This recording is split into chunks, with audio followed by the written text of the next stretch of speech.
Hello friend, स्वागत है आपका आपके अपने YouTube channel think with Faisal पर।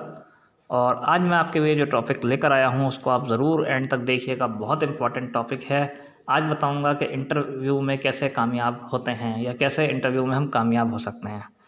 देखिए, आजकल के हालात को देखते हुए हम सब जानते हैं कि नौकरियां मिलना कितनी मुश्किल है। और कई बार ऐसा होता है कि क्वालिफ़िकेशन भी हमारे पास होती है, हमारे पास एक्सपीरियंस भी होता है, लेकिन क्या होता है कि सिर्फ इंटरव्यू में नाकामयाबी की वजह से हम हार जाते हैं। हम उस नौकरी तक नहीं पहुंच पाते जहां हमें होना चाहिए। तो इसके लिए हमारे लिए जानना बहुत ज़रूरी है कि इंटरव्यू को हम कैसे क्रैक करें, यानी कि इंटरव्यू को हम इंटरव्यू में हम अपना चुनाव सिलेक्शन कैसे करवाएं। तो आज की वीडियो में इसी बारे में लेकर हाजिर हुआ हूँ। वीडियो एंड तक देखिएगा, बीच में बिल्कुल भी स्किप मत कीजिएगा, वरना आप बहुत कुछ मिस कर देंगे, क्योंकि आज की वीडियो बहुत इंपॉर्टेंट होने वाली है और बहुत कुछ आप इसमें से नया सीखेंगे। देखिए, इंटरव्यू देना एक कला है, एक आर्ट है। अगर हम इंटरव्यू का अर्थ निकालना चाहें तो हम ये भी निकाल सकते हैं इंटरनल व्यू। इंटरनल व्यू मतलब किसी इंसान के अंदर झांक कर देखना कि वो इंसान कैसा है, उसके अंदर क्या क्या क्वालिटीज़ हैं और क्या क्या नेगेटिव पॉइंट हैं। जी हाँ, दोनों ही बातें आती हैं इसमें, क्वालिटी भी और नेगेटिव पॉइंट भी। जो इंटरव्यू लेने वाला है, जो इंटरव्यू लेता है, अगर सही तरीके से इंटरव्यू लिया जाए किसी इंसान का, तो हम उसके बारे में 15-20 मिनट में, आधे घंटे में, 1 घंटे में बहुत कुछ जान सकते हैं। तो चलिए, कुछ ऐसे पॉइंट हैं जिन पर हम गौर कर लेते हैं, जो हमें इंटरव्यू में हमेशा फॉलो करने चाहिए। ये वीडियो थोड़ी लंबी हो जाएगी, लेकिन बहुत इंपॉर्टेंट वीडियो है, देखते रहिएगा। और इसका पार्ट 2 भी आएगा, क्योंकि इतना कुछ है बताने के लिए कि शायद मैं एक वीडियो में पूरी बात आपको ना बता पाऊँ, लेकिन फिर भी मेरी कोशिश यही रहेगी कि ज़्यादा पॉइंट मैं एक ही वीडियो में कवर करूँ। देखिए, पहला पॉइंट है इसमें कि हमारा सबसे पहले जो इम्पोर्टेंट चीज़ है वो है टाइम पर पहुँचना। कई बार हम सोचते हैं, कई बार कहीं पर कोई टाइम फिक्स नहीं भी दिया होता है, फिर या ऐसा भी होता है कि कई बार हम इरादा नहीं करते टाइम पे पहुंचने का और हम लेट हो जाते हैं। तो सबसे पहले तो हमें इस बात की श्योरिटी होनी चाहिए कि हम इंटरव्यू देने टाइम पर पहुंचें, क्योंकि इंटरव्यू लेने वाला सबसे पहली बात यही देखता है कि बंदा टाइम का पंक्चुअल है या नहीं, ताकि आगे जाके वो ऑर्गेनाइजेशन में टाइम पर अपनी हाज़िरी दे सके। चाहे वो ऑफिस हो, चाहे वो कोई ऑर्गेनाइजेशन हो, टाइम का महत्व हम सब जानते हैं और टाइम इंटरव्यू में भी बहुत महत्वपूर्ण चीज़ है। तो हमें पूरी कोशिश ये करनी चाहिए कि इंटरव्यू में हम बिल्कुल टाइम पर पहुँचें, 1 मिनट भी आगे पीछे ना हो, आइडियली तो। दूसरी चीज़ ये है कि इंटरव्यू में जाते वक्त हमें ज़रूर पहले से प्रिपरेशन करनी चाहिए। जिस पोस्ट के लिए हम इंटरव्यू देने जा रहे हैं उसकी हमें अच्छी तरह से नॉलेज हासिल करनी चाहिए। सिर्फ ये नहीं कि थोड़ा बहुत ही पता हो उससे काम चल जाए, नहीं। जितना डिटेल हम इकट्ठा कर सकते हैं उतने टाइम तक, यानी कि जैसे सपोज़ 1 हफ्ते में इंटरव्यू है किसी का, एग्ज़ाम क्वालिफाई करने के बाद, या फिर इंटरव्यू की डेट निकली है, आपको 1 हफ्ते बाद जाना है, या आपको 1 हफ्ते बाद का अपॉइंटमेंट मिला है इंटरव्यू का, तो आप उस पूरे हफ्ते में ये कोशिश कीजिए कि जिस पोस्ट के भी आप इंटरव्यू देने जा रहे हैं, आप उसके बारे में अच्छी बातों का पता कर सकें, उसके बारे में नॉलेज हासिल कर सकें, ताकि यदि आपसे उस पोस्ट से रिलेटेड कोई सवाल पूछा जाए तो आप उसका जवाब दे सकें, भले ही आप उस पोस्ट पर पहले से ही क्यों ना काम करते हों। ऐसा भी होता है कि हम एक जगह से दूसरी जगह जाते हैं, जॉब छोड़कर, वहाँ भी हम इंटरव्यू देते हैं। तो भले ही हम एनालॉग पोस्ट के लिए ही जाएँ इंटरव्यू देने के लिए, लेकिन फिर भी उस पोस्ट के बारे में हमें अपनी जानकारी को बढ़ाना चाहिए, अपने ज्ञान को बढ़ाना चाहिए। अगला पॉइंट हमारा ये है कि हमें अपने ड्रेस पर बहुत ध्यान देना होता है। जो हमारा ड्रेस कोड है वो प्रॉपर होना चाहिए। अब प्रॉपर ड्रेस कोड में आप कहेंगे भाई कपड़े तो सभी पहनते हैं, कपड़े हम भी पहन के जाएंगे, इसमें कौन सी अनोखी बात है। देखिए, अनोखी बात यह है कि एक तो होता है कि हम फॉर्मल अगर हम कोशिश करें करना, बल्कि हमें करना भी यही चाहिए कि इंटरव्यू जब भी हम देने जाएँ वो फॉर्मल ड्रेस पहन कर ही जाएँ। अगर कहीं कोई ड्रेस कोड है तो हम उस ड्रेस कोड को फॉलो करें, अगर ड्रेस कोड नहीं है तो अभी हम फॉर्मल कपड़े पहन कर जाएँ।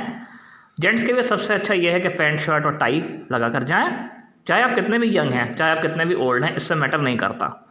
क्योंकि बहुत से लोग ये मानते हैं कि नहीं, टाई तो बड़े लोग लगाते हैं, जो ज़्यादा यंग जनरेशन है उसको टाई नहीं लगानी चाहिए, या अब टाई ट्रेंड में नहीं है। वो डिपेंड करता है आपके पोस्ट के ऊपर कि आप किस पोस्ट के लिए जा रहे हैं, किस डेजिग्नेशन के लिए जा रहे हैं और किस कंपनी में जा रहे हैं, उसके ऊपर डिपेंड करता है। और मैं समझता हूँ, अगर मैं ये मान भी लूँ कि टाई पहनना ज़रूरी नहीं है या फॉर्मल ड्रेसेस पहनना ज़रूरी नहीं है, तो भी अगर हम फॉर्मल ड्रेसेस पहन के जाएंगे तो भी हमें कोई दकियानूसी नहीं कहेगा, यानी उसमें कोई बुराई नहीं है पहन के जाने में। तो सबसे पहला पॉइंट मेरा ये है कि मतलब जो इसके बाद जो नेक्स्ट पॉइंट आता है वो ये आता है कि फॉर्मल ड्रेस आप पहन कर जाएँ जहाँ भी जाएँ। बॉयज़ के लिए सबसे अच्छा है कि पैंट शर्ट और टाई पहन कर जाएँ या कोट पहन कर जाएँ अगर सर्दी का मौसम है तो। और जो पैंट है वो अगर ट्राउज़र हो तो ज़्यादा बेटर है जीन्स के मुकाबले। जीन्स मैं नहीं समझता कि कहीं भी इंटरव्यू में पहन कर जाना चाहिए, कहीं का ये भी प्रेफर्ड नहीं है जब तक कि आपकी जॉब फैशन डिज़ाइनिंग से या मॉडलिंग से या इंडस्ट्री से यानी फिल्म इंडस्ट्री से रिलेटेड हो। इसके अलावा मैं नहीं समझता कि इंटरव्यू में आप जीन्स पहन के जाएँ तो कोई सेंस बनता है। हाँ, कुछ लोग कह देते हैं कि नहीं आजकल तो यही चलता है, आजकल तो जीन्स कैजुअल में भी आती है, फॉर्मल में भी आती है, इतनी महंगी जीन्स आती हैं। लेकिन मुझे नहीं लगता कि जीन्स पहन के जाने का कोई रीज़न है इंटरव्यू में, क्योंकि इंटरव्यू में आपकी सादगी देखी जाती है ना कि आपका फैशन, जहाँ तक मेरा अपना मानना है, जहाँ तक मेरा अपना व्यू पॉइंट है। हाँ, कहीं कोई स्पेसिफिक ड्रेस कोड है तो फिर आपको वो स्पेसिफिक ड्रेस कोड ही फॉलो करना चाहिए। जैसे कि एयर हॉस्टेस वगैरह के भी अगर आप जा रहे हैं या फिल्म इंडस्ट्री के भी जा रहे हैं तो वहाँ कुछ डिफरेंट ड्रेस कोड हो सकता है, इसमें कोई शक वाली बात नहीं है।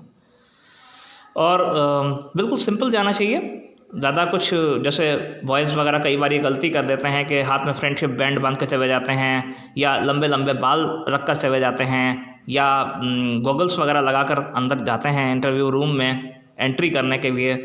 तो ये चीज़ें गलत हैं, मेरे हिसाब से प्रॉपर नहीं हैं, इन चीज़ों से बचना चाहिए, इनको नहीं करना चाहिए। हमें सिंपल हेयर स्टाइल हमें अपनाना चाहिए और सिंपल तरह से ही हमें जाना चाहिए।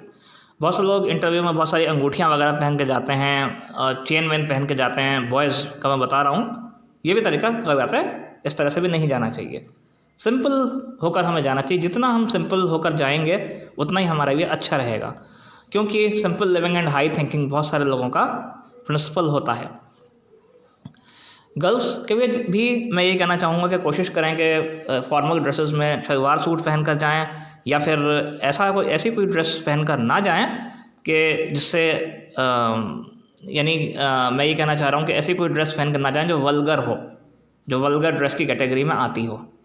सिंपल आप ड्रेस पहन के जाइए और बहुत ज़्यादा कॉस्मेटिक्स ना यूज़ करें इंटरव्यू में जाने के लिए, सिंपल जाएँ और बहुत ज़्यादा रिंग्स वगैरह पहन कर या बाल आगे खोल कर डाल कर या मतलब अलग अलग तरीके के स्टाइल्स जो हम यूज़ करते हैं नॉर्मल लाइफ में पार्टीज़ वगैरह में जाने में, तो गर्ल्स के लिए मैं ये कहूँगा कि उनको इस तरह के स्टाइल्स फॉलो नहीं करने चाहिए, क्योंकि आप किसी पार्टी में नहीं जा रहे हो, आप किसी फंक्शन में नहीं जा रहे हो, आप एक इंटरव्यू देने जा रहे हो, तो जितना सिंपल हो सके उतना सिंपल आपको वहाँ जाना चाहिए।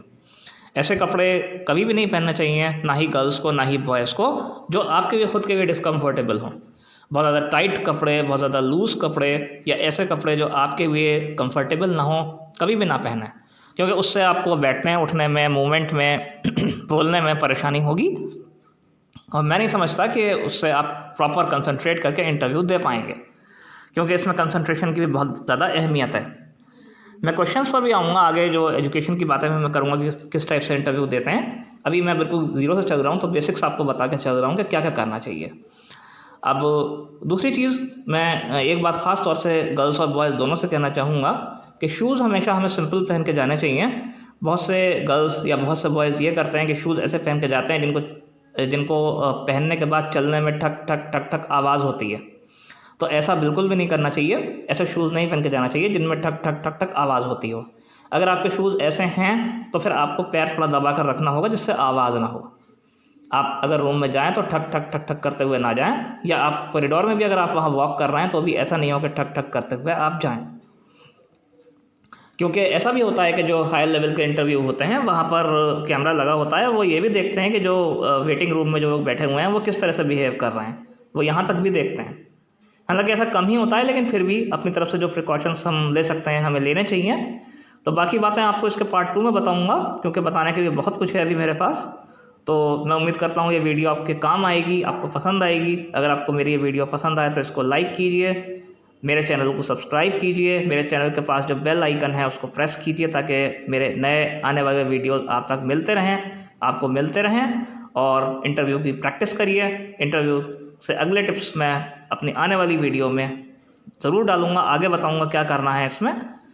अब ड्रेस कोड मैंने बता दिया है इस बार, अब इसके बाद बताऊँगा कि इंटरव्यू में और हमें क्या क्या करना चाहिए। मैं मिलता हूँ आपसे अगले किसी वीडियो में, तब तक के लिए